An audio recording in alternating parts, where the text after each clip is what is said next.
there, Gila Golfers. Welcome to episode 6 of season 1. It is also our final episode for this season, and this episode is called Playing Safe. We're going to have a host of very knowledgeable people in the golf industry who are going to give us insights on and different opinions on how we, as a golfing fraternity, can still carry out some form of golf activities during this time. We're also going to be talking about how to make golf safer in light of this pandemic, pros and cons, and allowing golf during these times. It is up for debates. We will always open up to anyone's opinion. And to join me on this show, as usual, my partner in crime, Mr. Jonathan Punaya. Yo, Sean. What's up, partner? How's it, man? Okay, bro. It's a bit lonely now again, because of the pandemic. So we've got to do it offsite. Yeah, I know. Did you realize? Well coordinated. Well coordinated. Anyway, yeah, like you said, we've got great guests tonight. We've got Eric Lynch, CEO of the Asian Golf Industry Federation. We've got Tang Meng Lon, Director of Quarter Per Mile. We've got Stephen Tilker, General Manager of the Els Club Desaro Coast, and Sarah Ismail, the Deputy General Manager of the Malaysian Golf Association. Oh, interesting lineup, Jono. We have a very interesting lineup. We're also going to have our usual segments, which is the turn, which is going to make a U-turn. End of season 1, we're going to make it a U-turn. Summarize of the whole 6 episodes. We also have our usual G-Spot, my favorite show, and our final Gila Challenge. But before we start all that, Jono, let's catch up on what's happening in the world of golf. Yep. Of course, the biggest news was Phil Mickelson giving hope to all us golden oldies out there by winning the PGA Championship at age 50 years, 11 months, and 7 days. 7 days. All is gold. Oldest ever to win a major. Yeah, that's so right. Well done, Lefty. Yep. There's hope for me yet. Yep. Always hope for you, partner. Always hope for you. I mean, he was so quiet on the tour for so long. A lot of people were like, just wondering when he's going to make it. And boom, on the biggest stage, boom, right there. Correct. Good for Phil. Good for golf. He brings a lot of color to the game. Yeah. And on our Green brothers, this is interesting because Gavin and Galvin actually played together in a pro event in the UK. Sorry.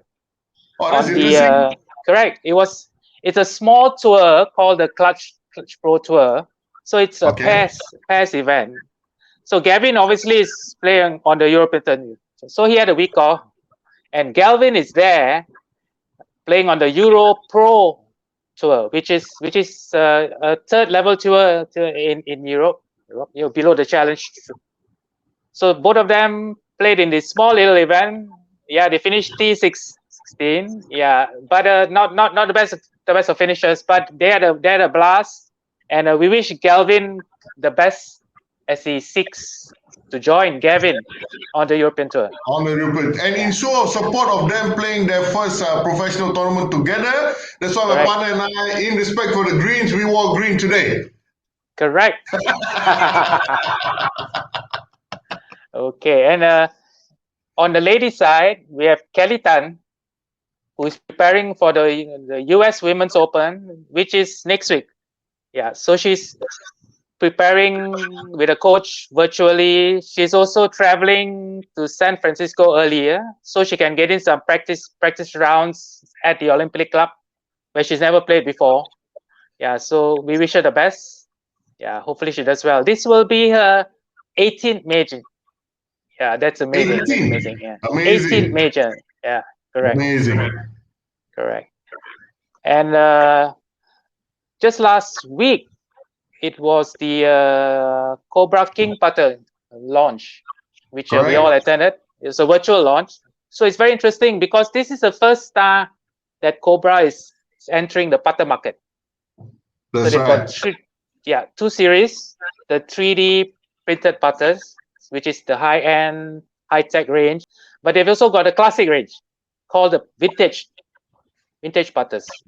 Yeah, so let's have a look. Let's have a little preamble.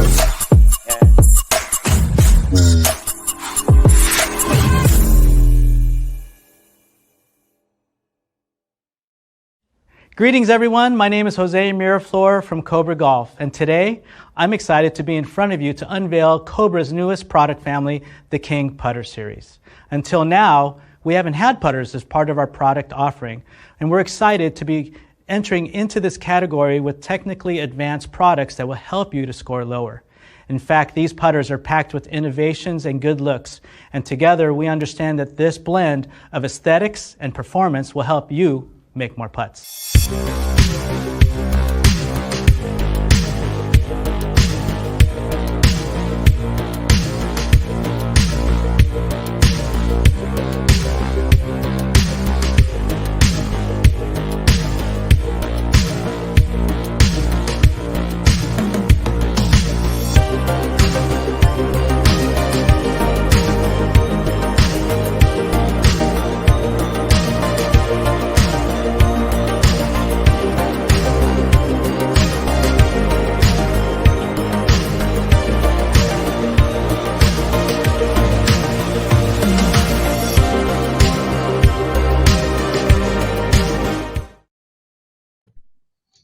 Beautiful putter, Jono.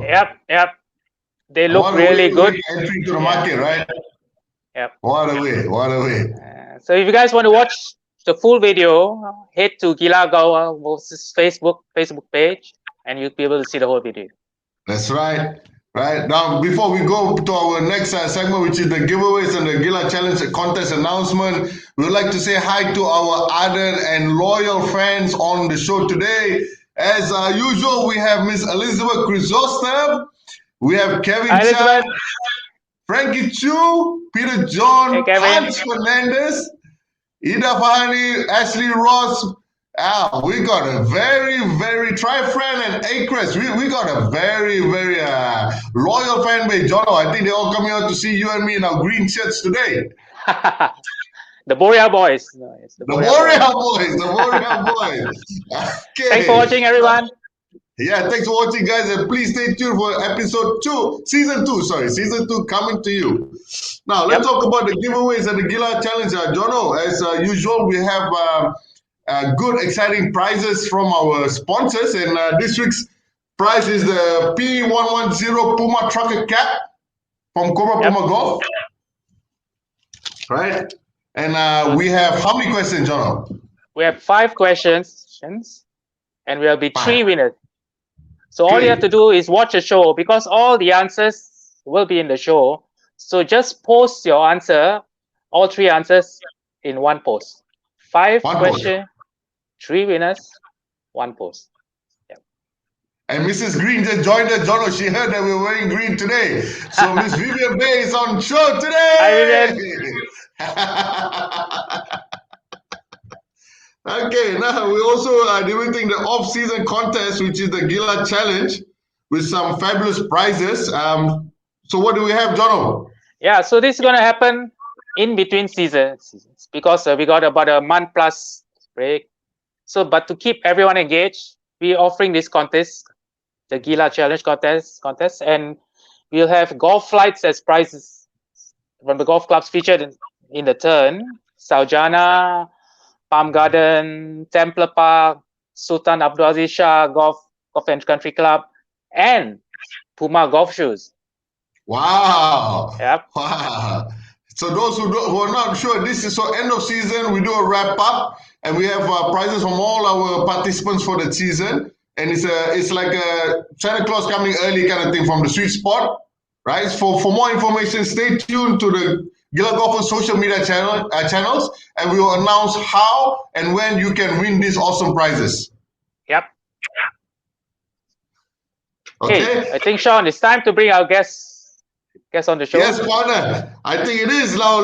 What a heavyweight lineup we have today, partner. Heavyweight. It's going to be an interesting debut. Just in time for Tyson Fury and Wilson Wilder. Tyson Wilder. So on the show we have Miss Sarah, Mr. Eric, Mr. Tang, and Mr. Steven. Hi guys. Hey. And Gal. Hello. Guys and gal. Hello. Welcome to the show. Thanks for coming on. Great to be here, man. Thank you for having us. Yeah. For those of you who don't know, Tang is with the director of Kotapra. Steven used to be with TPC Kuala Lumpur, now with the Else Club Desa Rakus in Johor. You have Eric Lynch, who's the CEO of the Asian Golf Industry Federation, and Sarah Ismail, the rose among the thorns, who's the deputy GM of the Malaysian Golf Association. Yeah, welcome guys and gal. Welcome guys, and thank you for joining our show today. These are very important people in the golf industry, Jono. Yep. So we're going to talk about, obviously, the big debate right now is whether golf should be allowed with the high number of COVID-19 cases in Malaysia. We're also going to look at Singapore, because Eric's in Singapore, where golf is still being played with tighter SOP. So it's like Sean said earlier, it's a matter of debate. Yeah, there's no right or wrong, just opinions. Yeah, so I think we'll start off with a very general question. Given the high numbers of COVID-19 right now, that's over the last couple of weeks, do you think that golf still can be played, but with tighter SOPs? Maybe start with Tang. Okay, thanks, Sean and John, for having us. Yeah, I'm of the opinion that at this point in time, it's not safe to allow golf to be played, even though with the tighter SOP, because looking at today, number of cases, is more than 7,000, and Selangor itself already 2,600 plus. So I believe the current COVID situation in Malaysia is alarming with a high level of community spread and infectivity. So I personally feel that a stricter approach is needed to help curb the spread of virus and break the chain of infection, especially with even more deadlier strain of virus having found their way to our shore. And the time, it takes for vaccination to build a herd community. So I feel that the government, need to take a holistic approach to bring down the number of COVID-19 cases in a shorter time. So in order for us to get back on our feet, to be frank, Malaysia is very badly affected, in terms of the round of golf. Yeah. Yeah. I guess maybe, like the title says, maybe we should play safe with the high numbers right now. Steven, do you concur? Yeah, not 100% necessarily agree with my very good friend, Tang. We go back many years. Look, yes, it is pretty bad, the numbers. I mean, I don't know the background to these numbers, how much testing has been going on. I believe there's been extensive testing in Selangor. And yes, it is. We are in high numbers at the moment.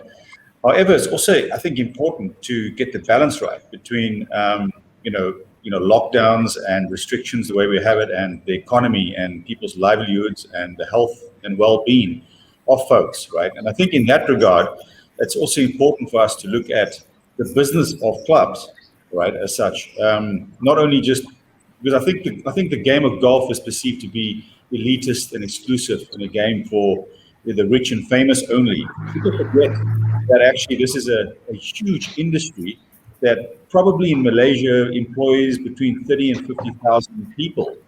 And that's 50,000 families that are impacted, in terms of income as such. So when you lock down and you close clubs, which, I guess it means no golf, it actually has a big impact on families in the long run. And I think that is important to take into consideration as well. Find the balance between, lockdowns and the concern that we're in right now, and course, the business of golf or the business of clubs and the well-being of our people that work within that. Yeah, I guess always about striking a balance. Perhaps here a lady's view. Sarah, what do you think? Thank you, John, and thank you, Sean, for having me here. For me, for the Malaysian Golf Association, we receive a lot of inquiries and appeal from the industry players for golf to start resuming operation. We understand the government dealing with this, that golf is under sports and recreation, and because sport and recreation is not allowed, so golf automatically fall into that. But I do believe that golf is played outside, and there's very limited exposure between the golfers to get infection if the SOP is followed strictly. For example, if they allowed cycling or jogging, why can't they allow golf? It's the same principle. We are out. And why must golf suffer? It's a business. I understand Mr. Tang's view that the cases now, the number is rising. But at the same time, like what Stephen is saying, we have to balance this. People livelihood is affected. We have made our survey, and it's about 38,000 workforce. Those who are playing golf, yes, they are elitists. They are elite. They may in the T20, but those who are working in the golf club, we are not. We are, barely surviving. So we need the business to continue. But with strict SOP, I do believe we should start golf with very strict SOP. Yeah, speaking of strict SOP, which follows on to the next question.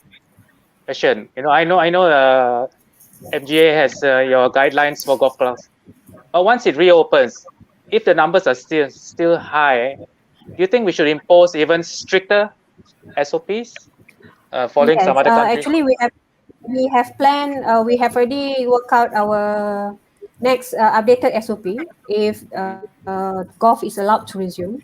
And most important thing is they should go play golf and go back. No more of going to the toilet in the clubhouse. No more of gathering with your flight mates in the clubhouse. Go play golf, go back. And I believe with this strict SOP, we can stop the infection of COVID-19 in the golf course. Yeah, so perhaps can throw this back at Stephen and Tang in Malaysia. It's easy to have SOPs, but how do you ensure that the golfers follow the SOPs? Stephen? You want me to go first? Okay. First of all, since Sarah said we can't go to the toilets, there's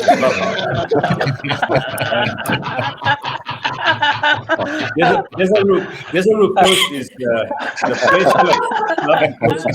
There's no housing here. It's just bush and jungle. Yeah. So nobody will see you when you go in the bush here. Okay. So this could be a very good spot for everybody to come play golf because you can hide in the bush here. But not Kota Permai. Too many houses. Yeah. But I think discipline is obviously our good friend Eric will probably tell us how disciplined the Singaporeans are, and the Malaysian clubs. I hope that if we do, when MGA does get the government to agree to open clubs, that we can be as disciplined. I don't know if there's a mechanism or a way for our different organizations such as GCMUM or work together, and there's some kind of an audit set up so you can reassure government that we are managing or officiating ourselves and giving reassurance that things are happening according to SOPs, right? Maybe that is something to think about. How we actually do it, or which organization can drive that is another story. Yeah, that's a good point. That's a good point. Tang, apart from the peeing thing, what do you think? About golf opening up. Do we need stricter SOPs? How to ensure that golfers just go to the first tee box, finish the 18 hole, and forget the 19 hole, and just go back? Yeah, Is I it think difficult to agree with what enforce? has Sarah said. Enforcement is one of the challenging tasks that for most of the club operator. But with the club to allow to operate, I'm sure that we need to enforce a stricter SOP compliant. So that is very crucial. Yeah. So as you know that most of the time that this is self-discipline. So we have to ensure that all golfers, they have to adhere to the strict SOP, and the mask had to be put on as what Singapore side, that insists that they have to put on, and they maintain the social distancing at all time within the group. I think on the golf cart itself, it shouldn't be a problem, but the problem is always after golf. So we shouldn't allow those confined place like changing room, don't die in, maybe they just sit just for golf game itself. Yeah. So single buggy, no sharing. And we also maybe to have a longer interval between the tee time to prevent congregating. What about making walking more accessible, allowing golfers to walk? Yeah, Opening in up fact, multi-times we do allow morning golfer, putting trolley. But because as from the point of business, we also need to generate some income for the buggy, So single rider buggy, I think should be okay. Yeah, Tang was talking about Singapore. So which brings us to Eric.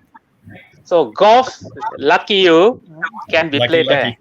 Yes. Yeah. So perhaps you could share with us about the new SOPs, because Singapore has gone to a phase 2 heightened alert, semi-lockdown up to June 13, but golf is still going on. So how's that happening? Correct. Now, first of all, I'd like to thank both of you, John and Sean, and Par Golf. And it's great to see Sarah, Tang, and Stephen, and all our friends in Malaysia. As you may know, the AGI is very involved in Malaysian golf. We have strong partnerships with the MGA, TC Man, TC Sam. And personally, I miss my trips up to Malaysia. So I look forward to the return of that very, very soon. In Singapore, yes, as you can see, there are the protocols set up, and we are thankfully able to play golf. And I played today for the first time under this criteria. And yeah, it was horrible. No, I mean, we were very grateful. And the mask is, you can tahan the mask because you're able to play golf. Believe me. I think the walking would be a little bit difficult because walking with a mask, especially in the humidity, might be tough. But we're playing with buggies, and in general, it seems to be working well. The golf courses are all full as they have been for months. You can't get the tee off time. Member clubs are full. So in general, I think we've had some questions on whether people actually follow the rules. As you know, Singapore is pretty rules oriented. And the basic fact is one person not following the rules can ruin it for the rest of everybody. So I would say that the Singaporean audience, golfers take that view pretty seriously, at least where I was playing. I think Matthew Murray, who operates one of the only public courses here, Green Fairways, you might know Matthew very well. He's been very active over the years in Malaysia. I think he told me once this started that they're actually only doing weekend golf, and because they cannot control their disparate golfers, whether they're going to follow the rules.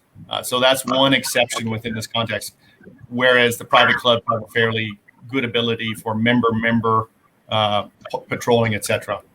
But I'd just like to also make an observation. I could compliment the MGA for their ongoing documentation, which we've been following across over the months during COVID, along with the SGA. I think the documentation that both countries have put out to make the argument that golf should be, allowed to play golf has been very strong. And I would argue that, after Malaysia gets through some of the issues that you're going through, golf certainly should be the first one to come back. And there's a strong argument to do so.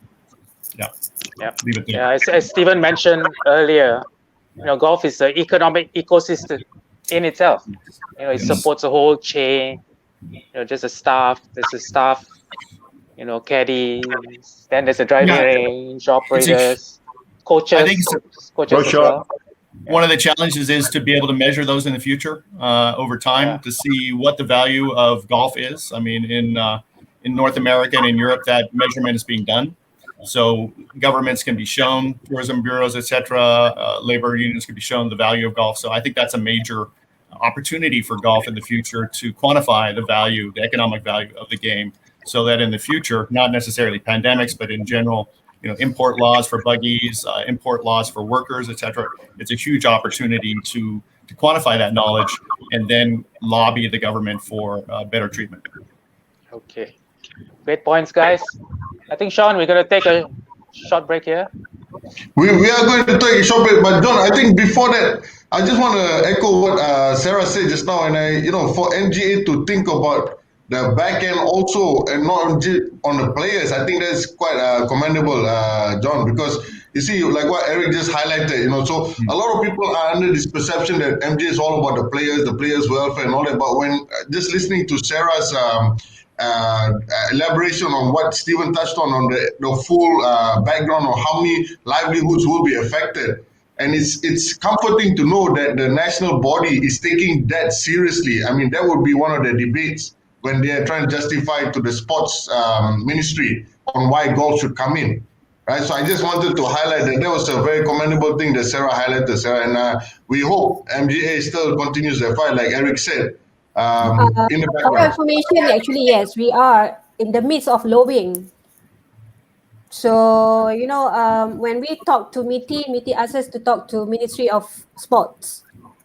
For Ministry of Sports, it's only sports. They don't look at the economic part of it. So, we are going to another level. So, we hope we will be able to present our justification, because when they have this meeting, they don't have the industry players there, so we can't actually justify why we need golf to resume. But hopefully, in the very near future, we will be able to present to them personally, you see, rather than through another third party. Can I just ask? It's nice, like what you guys say, to the 30,000-40,000 workforce that is going to be affected. They actually have a voice.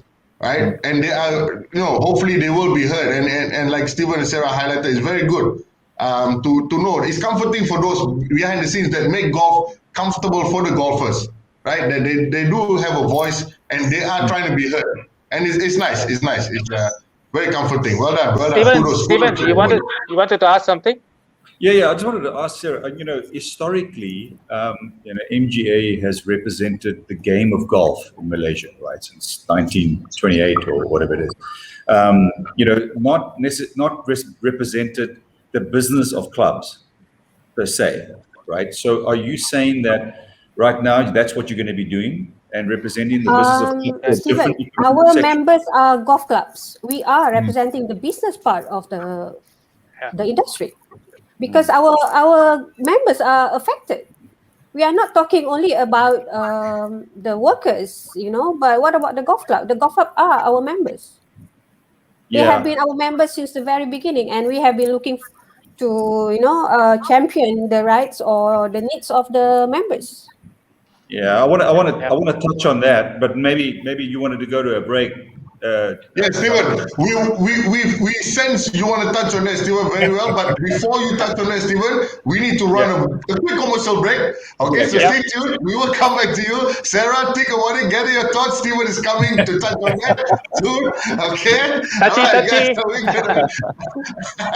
before we go down, we're going to do a quick U-turn. So the U-turn is all about a summary of what we've done for the last 5 episodes and the 6th episode. We're also able to take out the current Volvo S90 from one of our main sponsors for this season, which is Volvo, Swedish Auto. The facelift. Correct. And so this is Marika, John, and I making the U-turn for season 1. Stay tuned, Stephen. We will come back to you very soon.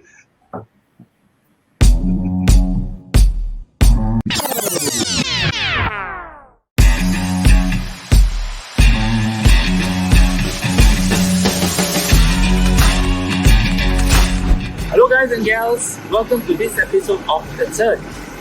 It's the final show of the sweet spots for season 1. But today, we're going to make it a little different. We're going to take a turn and look back at the previous episode of The Turn where Marika took us to the best golf clubs in the country.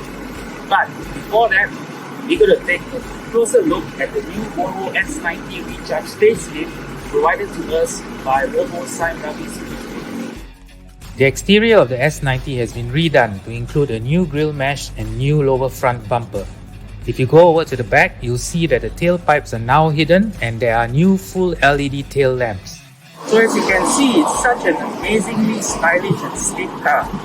Volvo has done a fabulous job with the facelift, but it's also very practical. You can fit up to 3 golf bags. Let's have a look. Surprise! Bro, this boot is so spacious, I'm so comfortable, and I ain't gonna leave you to review this car alone because I'm coming. Check it out. The new Volvo S90's interior comes with a new grey ash, pitched oak and checkered aluminium dashboard, new WSB in-rear tunnel as standard package. Volvo being Volvo, have thought about the whole family's safety. They've also got an inbuilt style booster seat. So easy to use. Click, lock, ready for your chat. There you go, partner. As usual, Volvo has outdone themselves with the finishing on the inside. But one key feature, bro. What's that?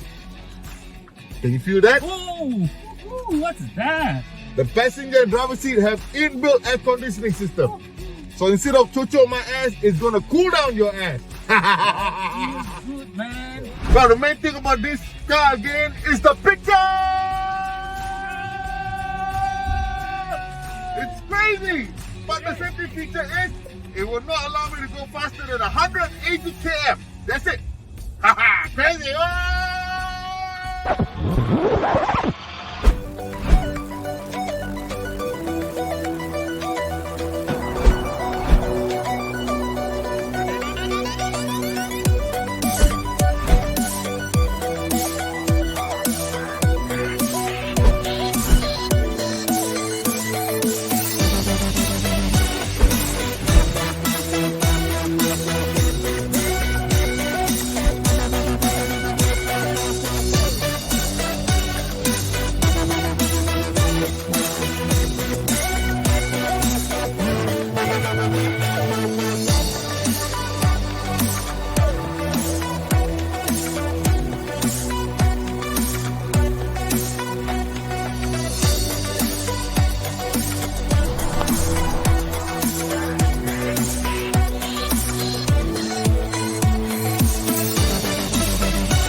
is one good burger.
Inside with the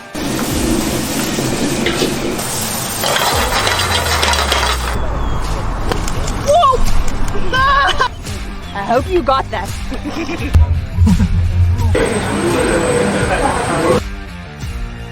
Take 1, take 2, 3, 4, 5, 6, 7, take 8.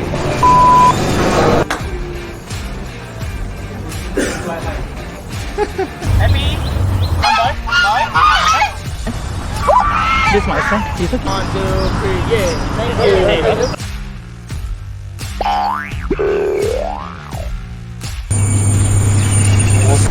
This is the entrance, guys.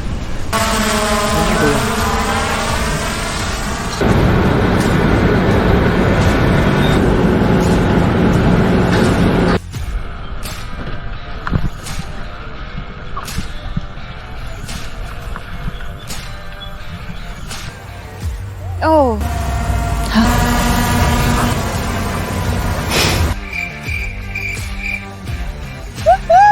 We're gonna smash this today, guys.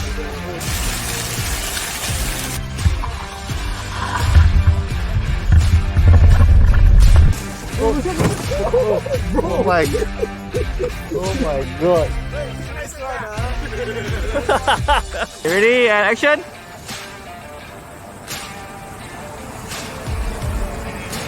This is Marika signing off.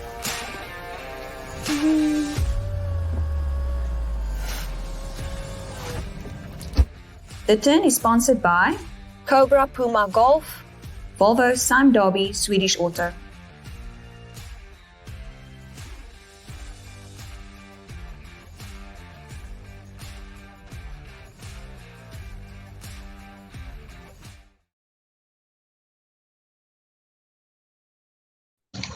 That was so funny. Yeah, that was so funny. It is a nice recap of the 5 beautiful golf courses that we Correct. managed to view. You know, it also showed all the world-class facilities that each of these clubs had. And the It food. also echoed, and food, you're right, and food. It also echoed the fact that, you know, if we were to allow golf to come back, they are ready, they have enough space, you know, in terms of facilities and all that, to contain the crowd, right? Yep. But one thing I liked about the behind the scenes is because every episode showed Marika putting in the winning putt every time without problem. But then when you see the behind the scenes, she took like 7 shots to go into one hole. Take 8, take 9, take 10. Anyway, before we bring our guests back, we're going to take a look at Puma's latest golf apparel range and the brand's new technology, CloudSpan and Matter. Let's have a look.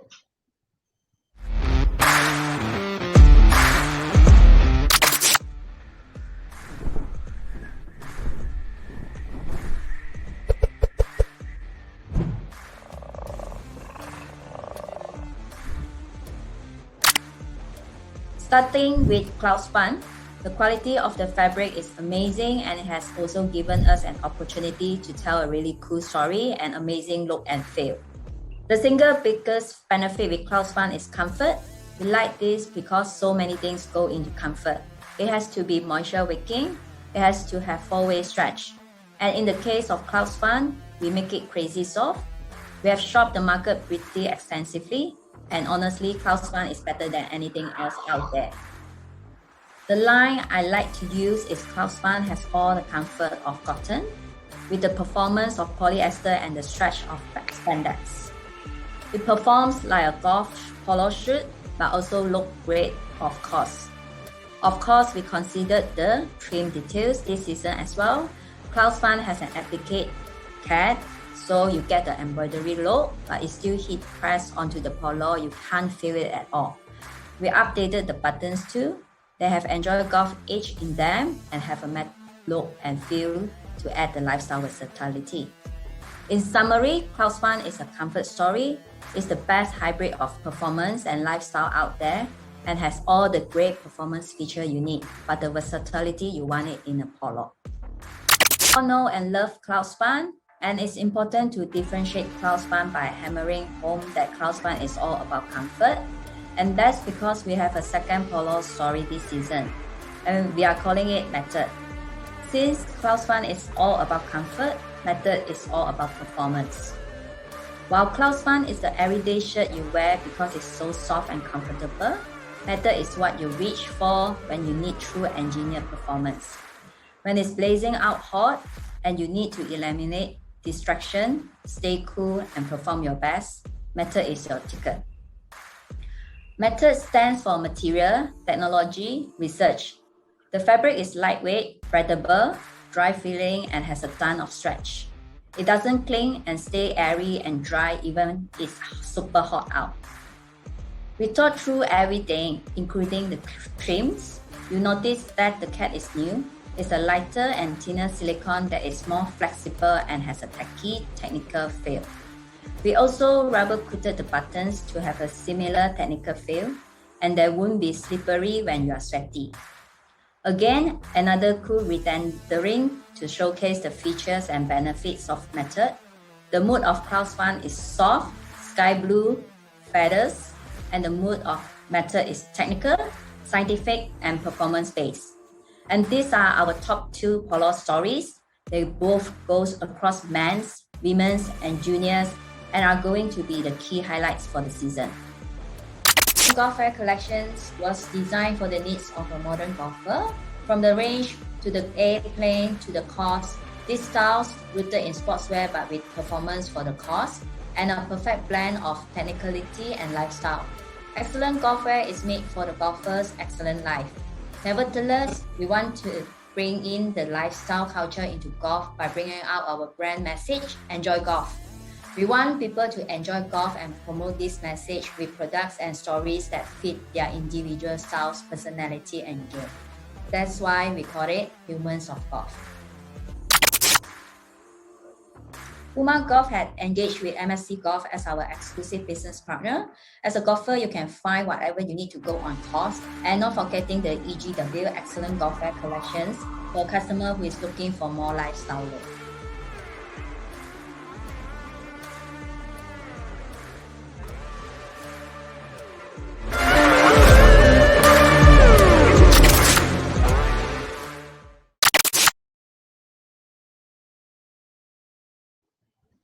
Interesting, Jono. So not only do they put so much of technology in the clubs, they also put it into the apparel. Correct. Yeah, right. It looks so comfortable.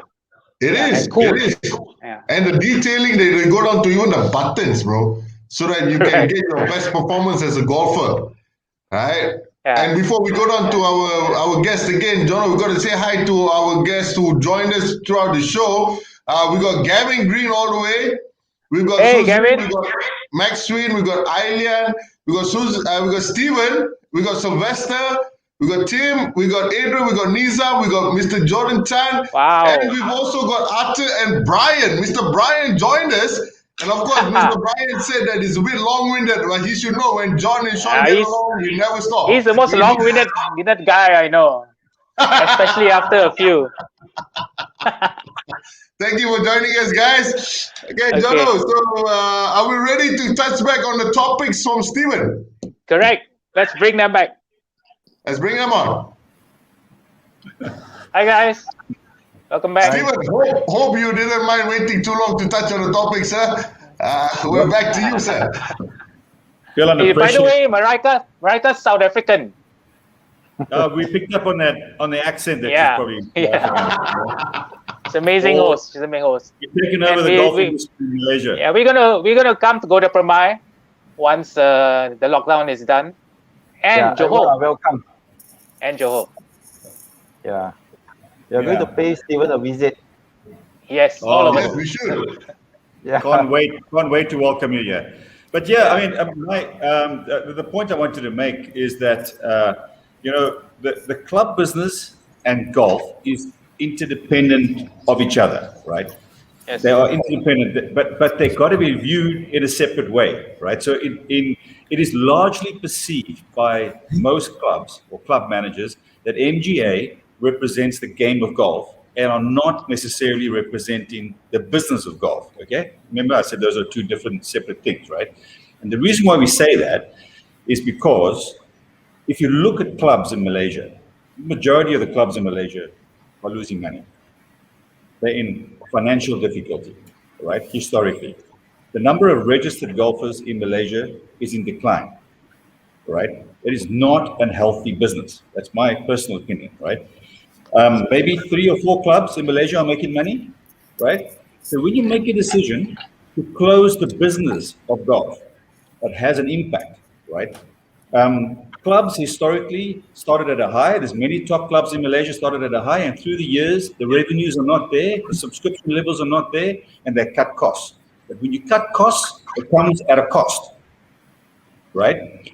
And right now, we're at that stage where we're not making revenue in the club in terms of golf rounds and stuff. Maybe some clubs can still charge the subscriptions. It'll be interesting if Mr. Tan can confirm that, whether his clubs are still charging the full subscriptions. That's great. But many clubs are under pressure with subscriptions. They're not getting the green fees. They're certainly not getting any F&B. And some of them are looking at payroll cuts, pay cuts, and all kinds of things. And that will have an impact on the business in the long run. Already, it's in a bad shape.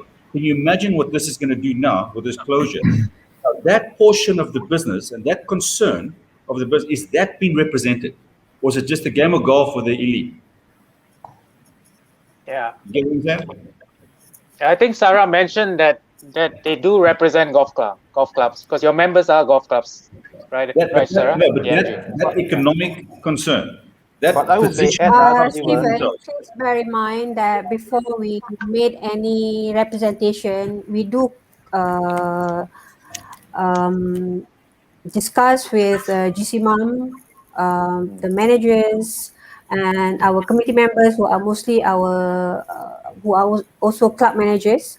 And we do, when we made our justification, we do include all the business that we are losing business, that golf club are losing their losing business, the pay cut. I believe most clubs are actually doing this pay cut for the management, and all this has been conveyed.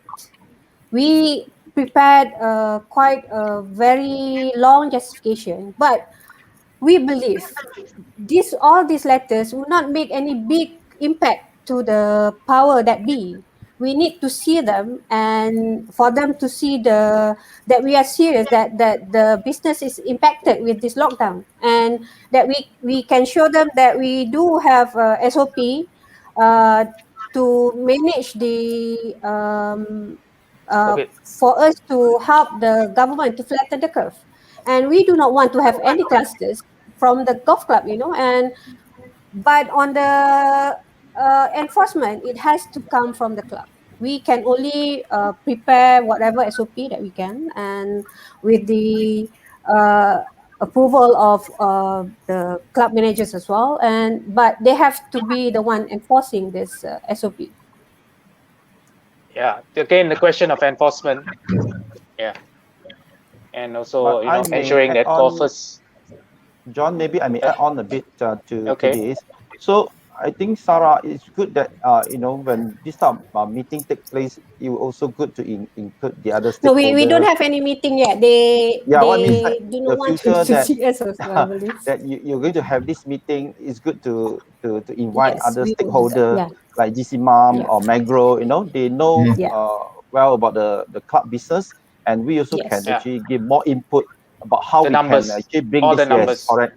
Yes, Yeah. and you also got the support from other association that to join force, and even it can carry more weight. That we meet up with Yeah, I think either or Ministry of what they call sport. I don't know who is the final decision maker, but I believe that even though that it fall under the Ministry of Sport, Bureau for Sport, that we can actually talk to the minister, and minister can bring the matter to MKN, or we, as a field association, can join force to make appointment to meet up with the MITI or MKN. Yeah, that is more effective. Yeah, and it's collective not just effort. MGA. Yeah, a collective effort from all the The golf industry. stakeholder in industry, not just MGA. When they look at, we have a Magro, you have this DCMAM, maybe PGAM. I don't know. These are the few stakeholder that can join force. Yeah, PGM representing the coaches who make their money from golf. Correct. So Teaching of you golf. have all these stakeholder in the industry. So I believe that that will be carry more weight, and government, whoever the approval authority, they will read more seriously, as what highlighted by Stephen, that it affect more than 38,000 or 40,000 workforce. So that we could look at that angle. Yeah, if I may add, I mean, yeah, it's a big ask for the GA sometimes to do it alone, and I would agree, Magro and GC MAM, and really the owners have to really also consolidate and make that argument. They probably have good access to the government as well. The other aspect is tourism, which I think is one of your saviors for Malaysia. You do have a fantastic set of courses still. So obviously COVID is not allowing travel right now, but that is a recovery period. People will start traveling. And Malaysia, if you have a little bit more planning with, and I know this is a long, years-long discussion, but the economic impact of a tourist, a traveling golfer, there's data from Thailand, from Tourism Authority of Thailand, that the second most highest spending traveler beyond medical tourism is the golfer. So you need, the golf courses themselves need to start quantifying that, putting a value towards it, and therefore trying to persuade tourism authorities that some of the tourism effort needs to come to support the infrastructure and the marketing of golf in Malaysia as well, because that's really one of the few ways that you're going to fill that gap of the new golfers coming in. Just my 2 cents. Yeah. Speaking about new golfers, I think what we've seen both in Singapore and Malaysia, after golf reopened, after the first MCO, we found a lot of new golfers coming back in, or golfers who had left the game are starting to play golf again. Is that true, Stephen? Yeah, from what I heard from my colleagues, that is true, particularly when you talk to the teaching professionals. They'll tell you that there's a lot of young people and women that are taking up the game, which is very encouraging. The last I heard in with MST pros is that there was, some of them are fully booked for a while, and doing quite well.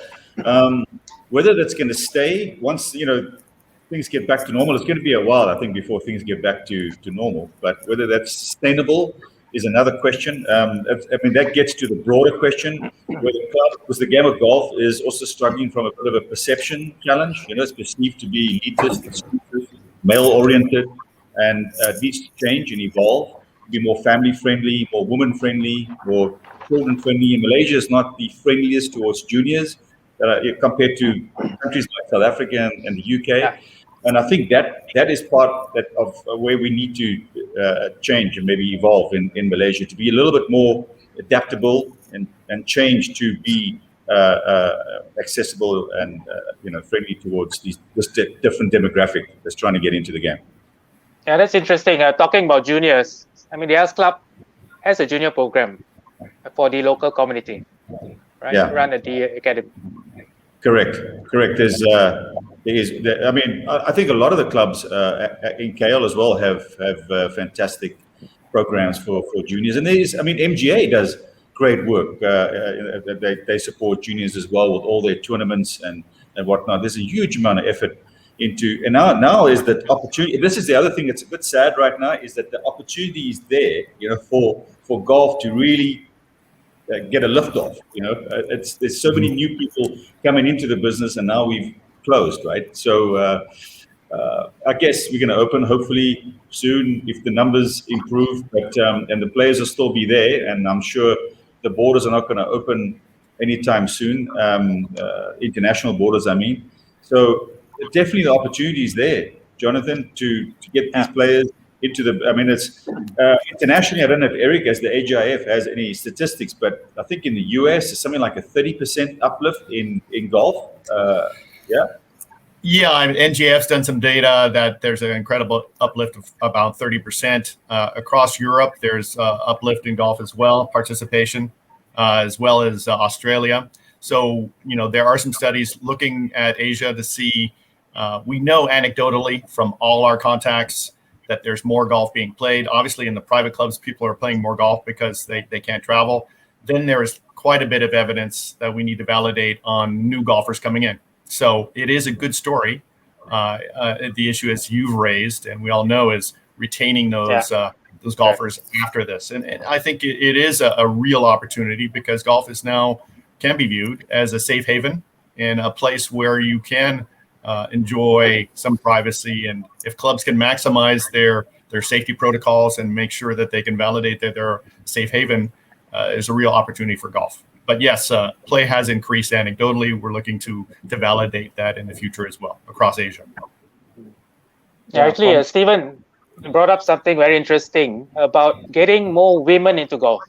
Because a lot of time, it's the woman in the house who decides how you're going to spend your leisure time.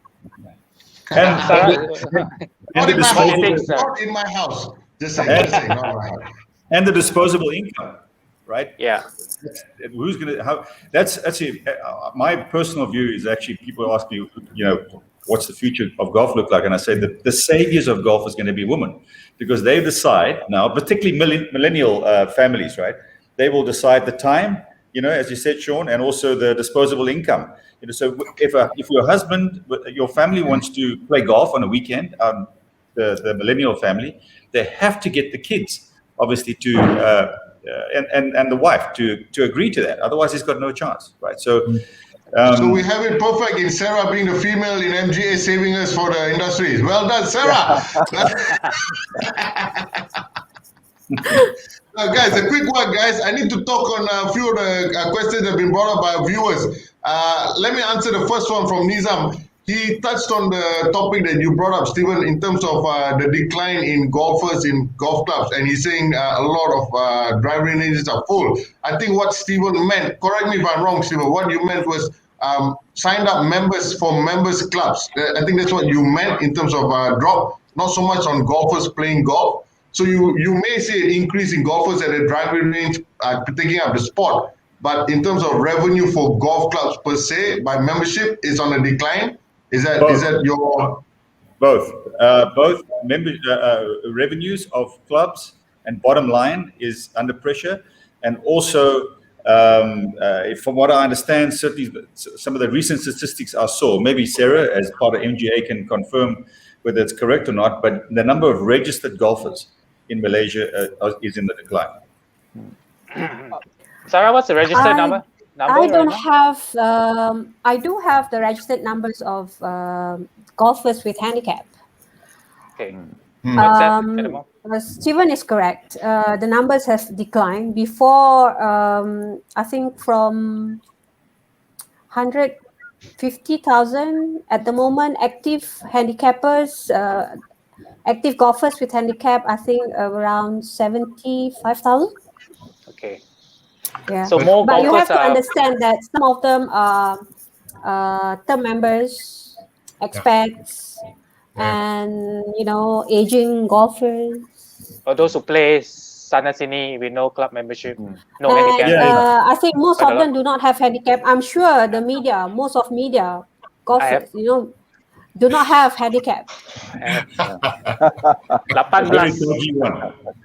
I think that's sort of a point. I mean, in Malaysia, in certain countries in Asia, a handicap is not necessarily the priority within the context of cultural practices and just golf. So I think there's a lot more golfers in most countries than the declared registered handicapping. And certainly within the context of club membership, to talk about Stephen's issue, I think you could make an argument that the age of the private club membership is a little bit outdated, and that a lot of the clubs need to change their model to more term memberships. They have a great facility, but maybe they need to take a look at 5-year term memberships or 10-year memberships, because I think that the millennial generation and younger people don't look at a lifetime membership. So, I think there is hope. You just need to take a look at the model, which is not easy when you have, established members who are there and have their dues. But I think there is hope to remodel the business model. Okay, that's a whole topic on its own. I agree with Nizam. It is. Golf has picking up a lot momentum during the CMCO and RMCO. You can see a lot of new faces at the running range, and most of the time range are full. Yeah, so we can see that it's a potential of new member recruitment. Yeah. But like Stephen said, how do we keep them? How do we trap them and keep them in golf for the benefit of the industry, all of us? Okay, I think we'll come back to that. We'll come back to that, John. Now, next question. This is addressed to Sarah for MGA. First of all, they would like to say thank you to MGA for lobbying in terms of allowing clubs to reopen. He just has a quick question. If you can just do it in a summary version, Sarah. Will there be new SOPs for golf clubs to follow? And Yes. So yes, first question, yes, very fast, Sarah, very fast. I like that. Will there be an implementation of limiting golfers based on the golf club size?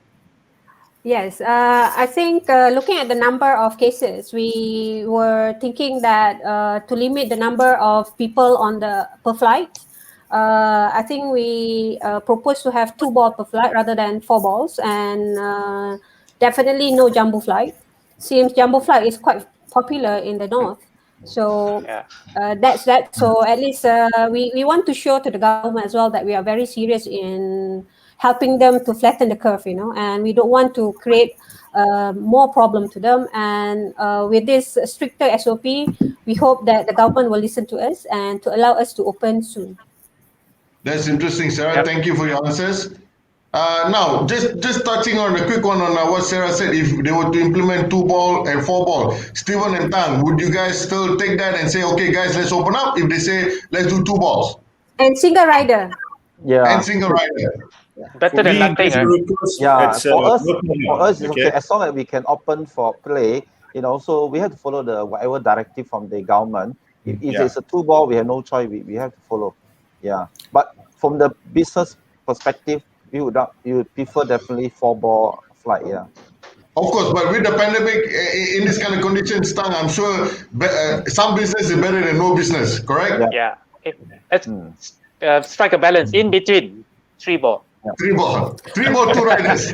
Okay, now I will answer Nizam's other question. You guys to understand that there are caddies as well. Correct. Certain club, and you should not forget about caddies. They are even in the worst position compared to us. We have to help them as well. So if you have 3, if everyone and we are, you cannot share caddies. There will be 3 caddies as well. There will be too many per flight. Too many. Correct. Very true. Yeah, I agree, sir. Okay, my apologies. My partner was just joking. He meant 2. It's a good point that Sarah makes. That the caddies is probably one of the few, if not the only employees of the club that are totally 100% reliable on income from the golfers, right? And without golf, and they're the lowest income folks within the club, so they're really suffering right now. Yeah. Okay, guys, I think we're gonna take another short break, and we're gonna go to the giveaway questions, right? Sure. Yes, sir. Okay, so We got on to the questions for the giveaway. Sorry, I'm just too engrossed with today's topic, John. Yeah. Been lost on train of thought. Very interesting topics.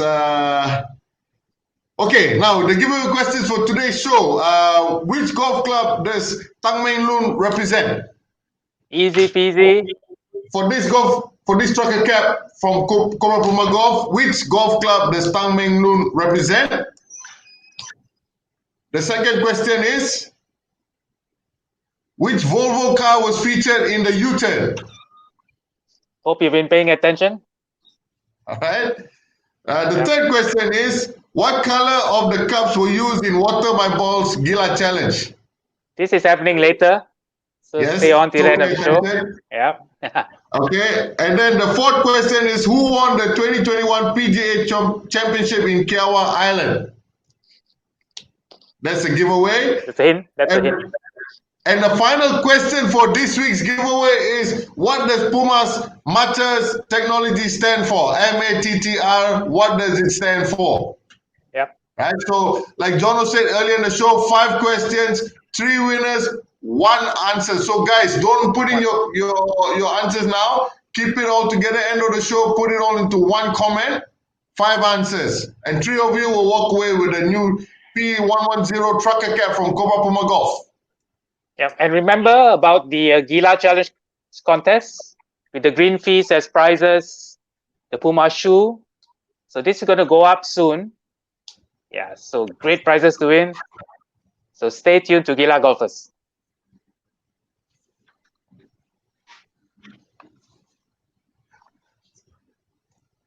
Okay, now let's go down to the G spot, Jono. Before we bring our guests back in, let's have a quick view on the G spot.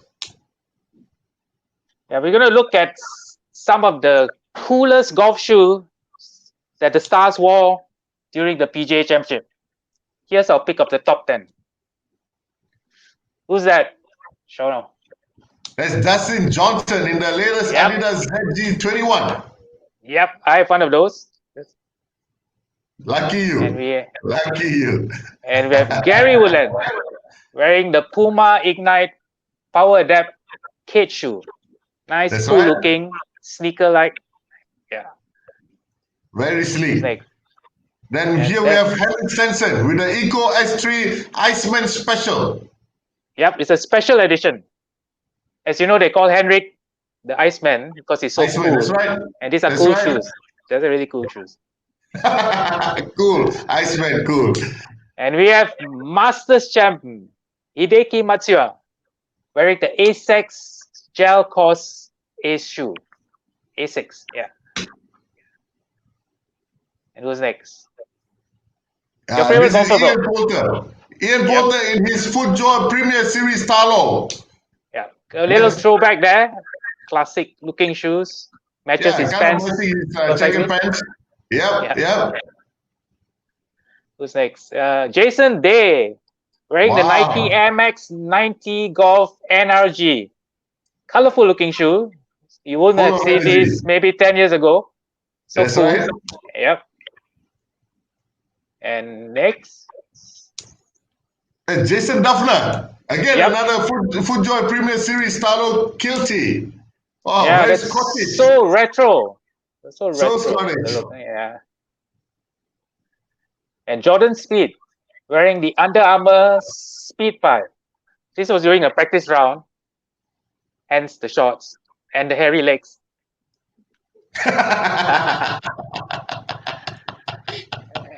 And yay, look who that is. Ricky Fowler in his Puma Ignite Pro Adapt Delta. Orange, man. Ricky Fowler. Signature color. Yeah, and finally, the champion, the PGA Championship winner, Phil Mickelson, wearing the G4 Gallivanter with his signature jump logo at the back. You can see that's the Phil Mickelson signature. Signature, correct? So, great shoes, man. Great shoes. Great player. Great player.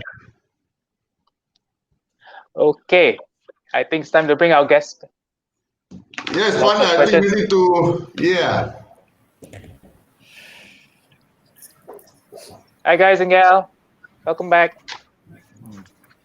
Nice to be back. Hi. Okay, we're gonna touch on golf tourism right now. A lot of golf clubs, like especially in countries like Thailand, Vietnam, are very dependent on inbound tourism. So this has been a really difficult period for them. So Eric, perhaps you could share your opinions on this. They've had to adapt, to attract more local golfers, especially in Vietnam, Thailand, over this period. Yeah, no doubt. I mean, it's been a very challenging time, especially in certain parts of Vietnam, Thailand, and in parts of Malaysia, frankly speaking, where Stephen is, and Tang's neighbor and course down in Horizon Hills. So there has been a lot of adaptation in the local package, and I think there has been some feedback from our members that they feel that they're going to have some long-term benefit because they're learning to market to their local audience, right, within that context. But there's no getting around the fact that the yield per golfer is going to be lower, and they sometimes restricted by food and beverage around that. But the message there is that they have to learn to adapt locally for the local audience, but they'll always be reliant upon the foreign tourists when they come back, and they should prepare properly for when they can make hay when the sun shines, when travel resumes. But it has been a challenge. There's no doubt about it with certain marketplaces with tourist reliant golfers. Yeah, and Johor very hit by the closure of the causeway. What's the percentage, Stephen? Singapore versus local when times are normal. Traditionally, it's been 60-40 split. I don't know if Tang at Horizon Hills, I think it may be slightly different there because they have members as well, right? But, Horizon also around 65 to 75. Yeah, around that percentage, yeah. So, so for us, I mean, obviously Singapore has been a great market. As Eric mentioned, the key point of the yield they receive from Singapore has been really, really good. Of course, we have the 4 hotels, the one and only, Anantara, Western, and Hard Rock. There's so many rooms, and Singapore is just across the border, so the natural market for us. Yes, we did, like many other countries, we did get a huge uplift once the interstate was dropped. Our Malaysian business, the hotels were actually running at 50% average occupancies, during that period, which is fantastic for the destination. And we, and on the golf courses, had a huge uplift in golf as well. So definitely once interstate opens, we are going to be hit with the local business, but it will be good. I'm coming. Yeah, I'm sure. I know Tang's coming. I'm looking forward to Sarah as well. We'll bring Sarah along. Sarah always comes. She's always welcome, as she knows. But the MCO, I mean the COVID, all the local golfers are in town. They cannot go out. I think that's a good business for the golf clubs. Yeah, but in Johor it's a different scenario, Sarah, because Johor we only have about 45,000 to 50,000 golfer population in southern Johor, and it's shared among the 17 golf courses. And previously, like Els and Horizon, we relies a lot on the Singaporeans golfers. So now we have to shift our marketing strategy is more toward the local market. Yeah. So for me, at this point in time, the golf course quality, the service standard, and the affordable golf rate are the key to keep ahead of the competition. And we really rely on the local market. Our golfers. We're a bit lucky for Horizon Hill. We also got some members to support us. Yeah, unlike some other public courses that they don't have any members. Yeah, what you can, as you all know, I've shifted my allegiance to Johor now, and this is the capital of golf in Malaysia. The number 1 destination for golf in Malaysia is Johor, so we are all welcome. Anytime to come and visit. Of course, the number one destination within Johor is, of course, Desert Coast. But of course, Stephen, but of course. Yeah, but Johor is a fabulous destination. You have at least a dozen great golf courses to play within, just within a 45-minute radius. He's can more stay at expensive, but I mean, just my Horizon limited. Hills. Yeah. You get Forest City, Horizon Hills. Yeah. Obviously, Els Club. There's quite a few. Royal Johor will be opening soon. Yeah, as the well. new course. Yeah, the revamp. So there's some really quality golf out here, right, Tang? Any other properties that I missed out? Ponderosa, perhaps. Palm. Pretty old parkland course. Nice layout. Palm Resort. Palm Resort, Palm Villa. Yeah, but we're hoping the interstate travel, be lifted. Then that will help a lot of Johor courses. Yeah. At least during that time when they lifted, the interstate travel restriction, we can see the sharp increase in our golf round in the Johor courses. Yeah. I also think there is a possibility that some of the properties, such as us at Desaru and Forest City and maybe Palm Resort, they have the ability, because of the number of holes that they have, to perhaps be a bubble type facility as well. For Singaporean business going forward, maybe even South Korean or other business, going forward. So it's something I know that's been talked about in Johor. Tourism, all that. I'm not sure the exact progress right now, but it is a possibility. It would be fantastic to be able to do that for our Singaporean golfers. In Thailand, they have quarantine golf resorts, where you quarantine at the golf resort and you can play golf, which is something you can look at. Yeah. In You've got to get both countries to buy into it, though, right? Because that's we spoke earlier. We could go to Phuket and go in quarantine for 3 days and play golf there now with vaccinations. But to come back, you have to come back and quarantine for 2 weeks. 3 weeks. 3 weeks now. 3 weeks in Singapore. Yeah. Okay, guys. I think we're going to take another break. Short break. Before the break, John, just a quick question. I know you guys won't have the facts for this, Tang and Stephen, but a viewer just wants to know. BP Viljon just asked, with the current trend, how long can golf courses afford to stay closed if they should carry on with the pandemic? I know you won't have the facts, but we just have to throw it out there. Tang, maybe you can just give us a rough indication.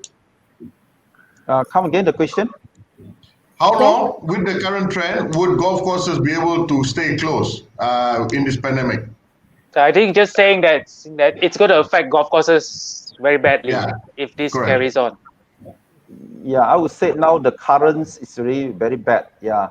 So anything extent of the closure, it definitely affect the club's financial badly. Yeah. So we have to juggling between that the safety and the business. Yeah. So for me now, we look at the number of the COVID cases. It is very scary and worrying, especially in Selangor. So from the business perspective, definitely we would like to open, for business. Yeah.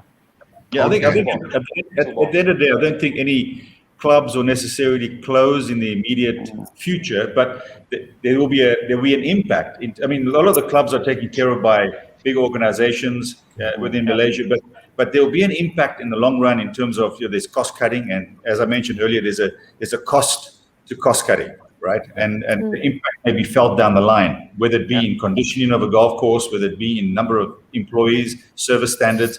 There's a cost in the long run. That will be the impact, as opposed to just closing courses. Interesting. Just a quick one, another one from Surip Tialagi. So, Sarah, do you think encouraging people who have been vaccinated to give them a way of getting onto the golf course faster could help the government push people to, there have been a lot of people who've been holding back and not getting vaccinated. So if that could be one way to push the vaccine and also help the golf courses, would that be a point for you to bring up? Sudip Tiagi, thank you. Actually, we discussed this just now, before we go live. Went on it, yeah. Yeah, we discussed that,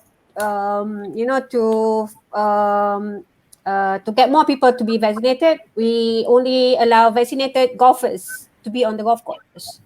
But at the end, another view is there might be golfers who cannot be vaccinated. So that's another thing that we need to pros and cons. Pros and cons. Yeah. So we call it Cucuk and Golf campaign. campaign. But any of you guys has been vaccinated? I went to go for AZ on the first opt-in. Yeah. Okay. Did you, Sean? Did you? I'm waiting, Sarah, because I'm Why are below you still 40. waiting? I'm Why are below you 40, waiting? so they haven't Why? given me my No. passport yet. The first opt-in was open to everyone. I It know, was I before know, I know. Yeah. I know. You guys also I'm- not vaccinated. I'm guilty as well. Wait and Yeah. see. One of those wait and I'm see. also- Tomorrow. No, I'm going to register tomorrow. wait next week. I'm going to register. Yeah. I'm Sarah, going you're to too choke my sharp, Sarah. AZ. You're too fast. You're too fast, Sarah. You're too fast. You guys cannot be on the golf course then. No. Okay. Only Steven, me, No, and no. Eric can go and play. We'll get vaccinated very soon, Sarah. We Yes, will yes. chocho my AZ, okay? Chocho my AZ Yeah, very soon. chicho my ass. You can say that. I cannot say that. You get. No, that's been trending, Chicho Yeah, my It yeah. has been trending. It has been trending. I The mean, I meme, think yeah. that's the only highlight of the Malaysians posting nowadays. It's just chocho my ass. It's all about chocho my ass. Eric, if you Alright, don't know, guys. chocho means poke. Ah, okay. And There we go. S is AZ. Yeah. Steven should know Connect this, up. huh? Steven, Steven knows, it's your Steven favorite knows. word. Thank you. Steven knows. Steven's Malaysian. Half Malaysian. No, but Steven got the Pfizer, so that's why he doesn't have the chocho my ass. Yeah. He got the Pfizer vaccine. He got a different vaccine. Okay, guys, quick one. Stay tuned. We're just going to go to the Gila Challenge, which is the last challenge of the season. Then we'll come back and wrap up this episode, all right? Just give us a couple of minutes. Stay tuned. Watch this. What's up, Gila Golfers? Welcome back to the Gila Challenge. This is our 6th challenge for season 1, the finale.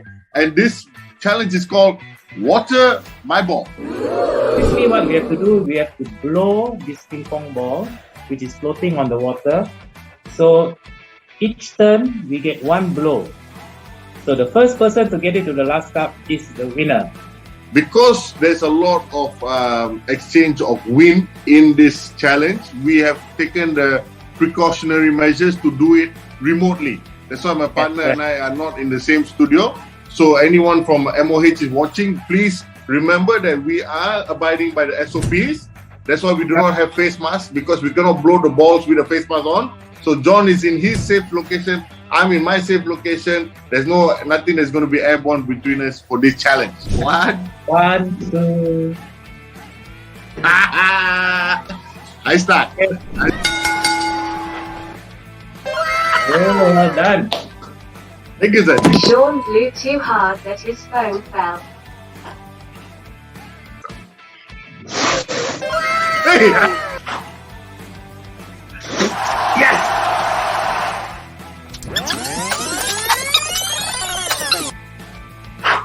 Yes! Finally! Yes!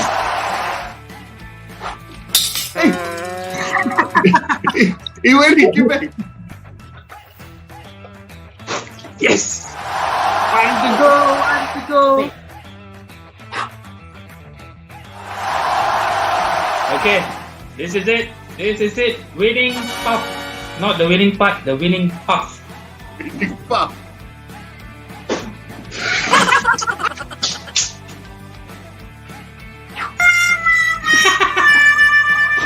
Yes! Yes! First blow.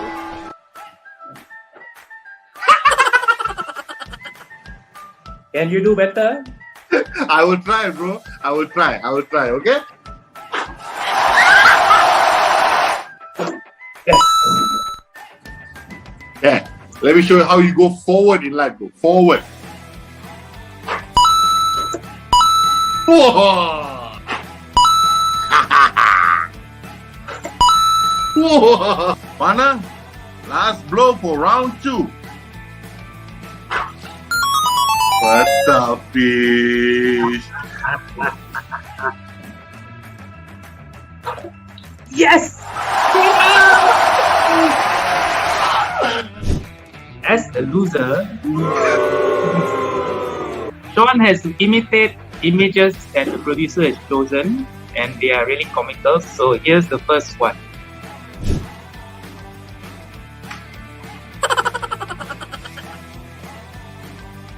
Okay, the next one is kind of like Sean's profile picture on Tinder. So have a look.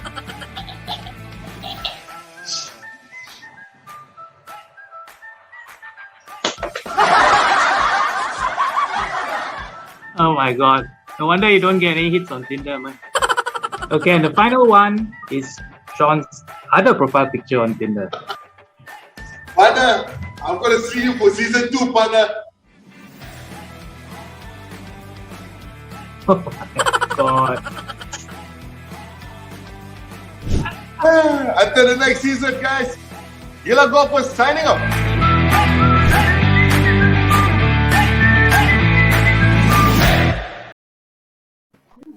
Winner! Loser! Hey, loser! That was amazing. All I can say is speechless. No, the Tinder profile is amazing. Sarah, quick question. If you saw my photo on Tinder profile, would you swipe me? Would you I swipe won't my swipe. photo? No swipe. No swiping. No swipe. Steven will swipe. Would you? That's it. All right, guys. Jono, I think we're gonna do a quick wrap up with our 4 guests today. Yeah, thanks guys for being on the show, and our only lady, Sarah, for sharing your insights. It was amazing, very insightful, and hopefully things get better, the numbers go down, and golf will come back soon, and we'll be back stronger. We will. And Chucho, your exit, okay? Chucho, my exit. Guys, Tan, anything you want to just share with our viewers before we wrap up today, Tan?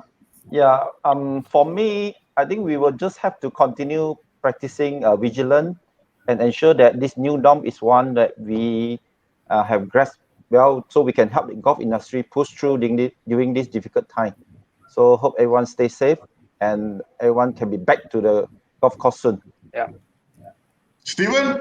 Yeah, I think for me, I mean, what this pandemic has taught us is to work together as a team, you know, and just be put some trust in each other and be patient, and really sort of care for those that are close to you. You know, it's really sort of struck home, actually, you know, this pandemic. And on the positive side, we got a lot to look forward to. You know, the game of golf is actually in a good space in terms of the uplift and the interest and different demographics of folks in the industry, in Malaysia in particular, that are taking up the game.